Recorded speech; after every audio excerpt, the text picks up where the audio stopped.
Yeah, we are back in the big time!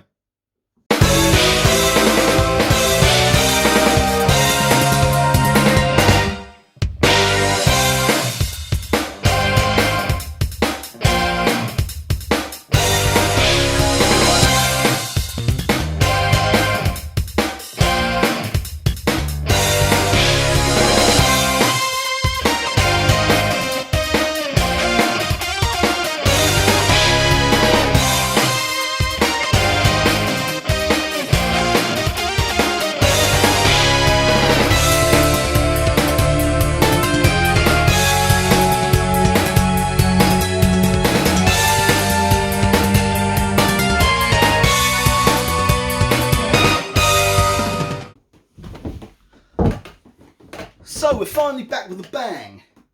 It's been so long. I don't know why I've rejected its love for so long. One of my one true loves, Sega Saturn. This one being a Japanese model, it is the Victor multi-amusement player RG-JX2 V-Saturn.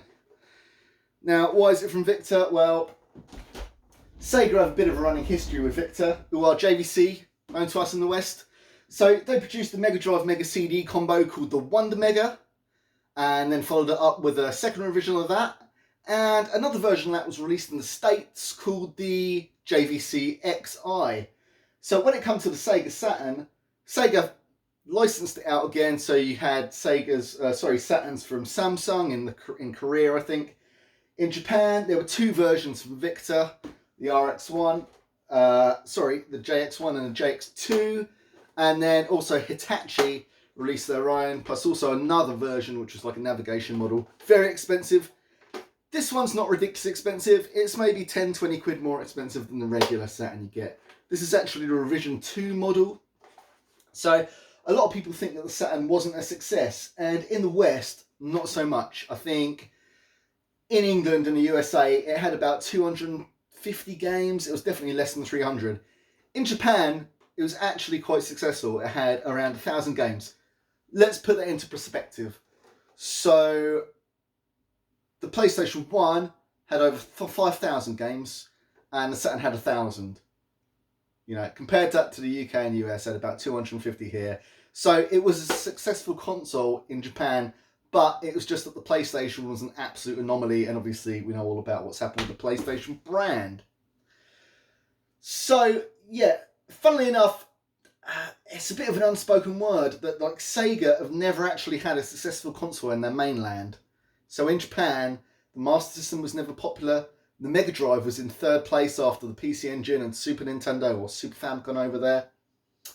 And then the Saturn got absolutely mullered by the PlayStation, although it was still successful there, like we said, 1,000 games. That's really good for a system, actually, to get 1,000 games out in it. And then obviously the Dreamcast beyond that.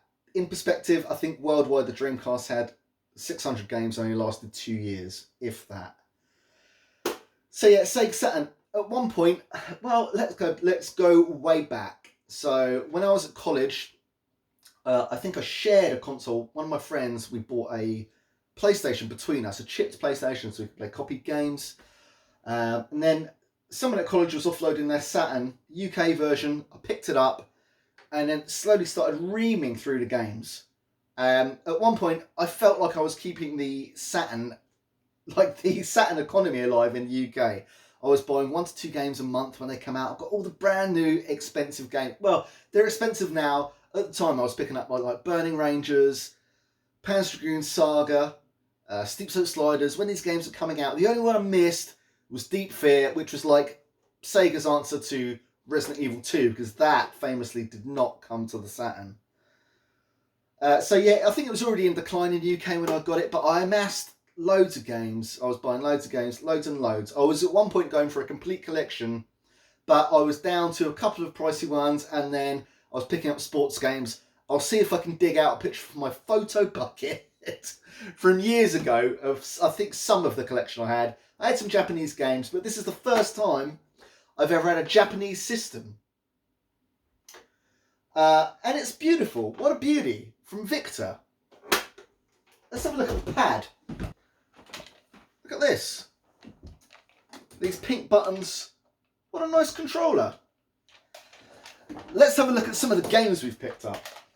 So some of these are remnants from my old Saturn collection, such as Puyo Puyo 2, puzzle game.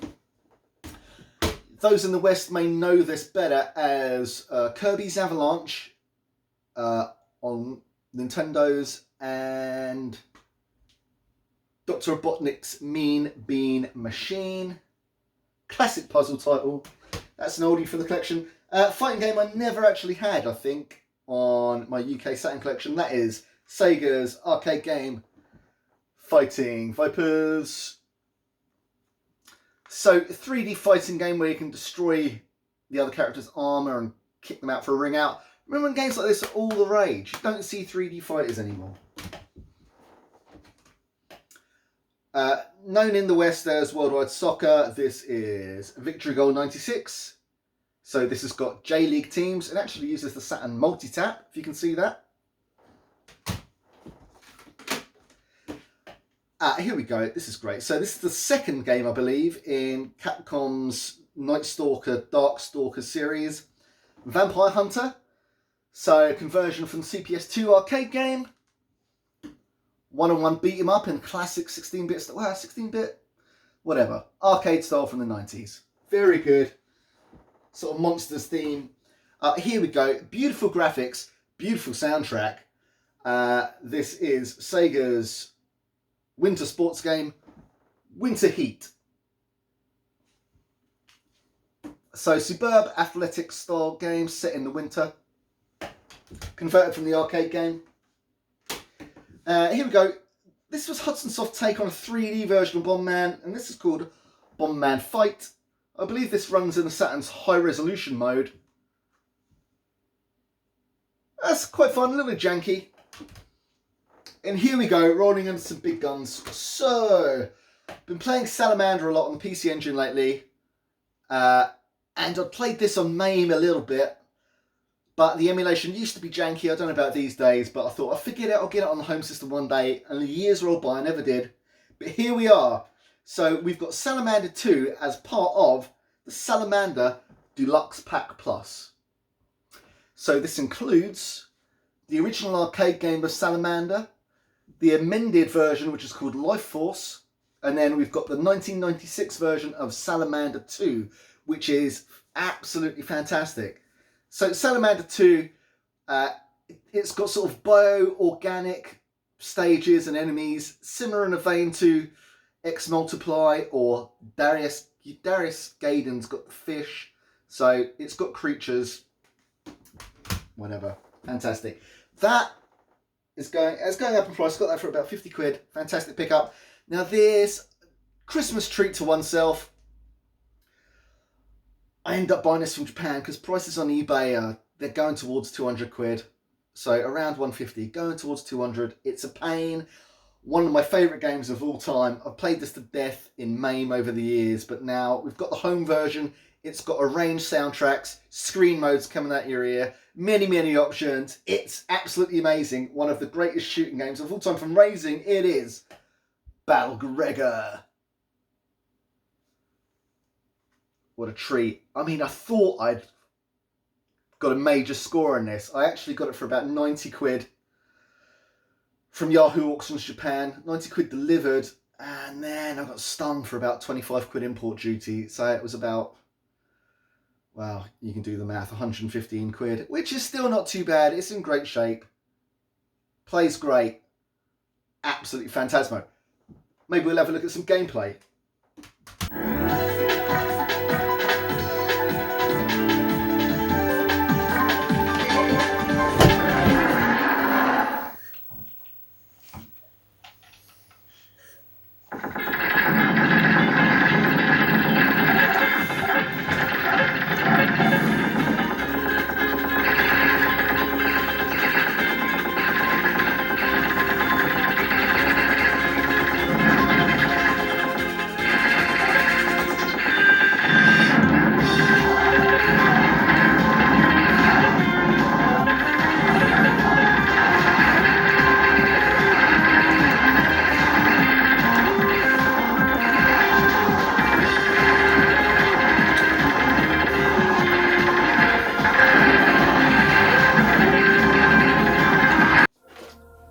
So yeah, here we are, super thrilled to be back in the Saturn game.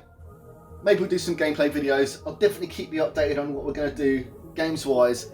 There's a lot of shooters out there, a lot of very expensive shooters. We'll try and get what we can. We feel like we've come home with this. You know, it's one of the main best consoles of my life.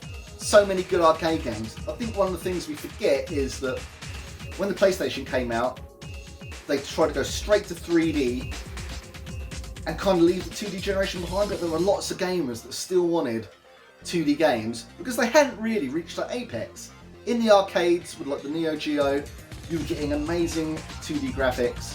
Neo Geo games indoors were very expensive, so when the Saturn and PlayStation came out, it seemed they were lost. But in Japan, the Saturn was keeping the 2D games alive. Fantastic, great 32-bit visuals, fast gameplay, CD soundtracks, absolutely amazing. Not to say that there aren't some great 3D games on the Saturn, but really where its power lies is in those 2D arcade games, and we're going to get to playing them. So, Happy New Year, guys. Happy Saturn year. Let's go for it. Keep it rad.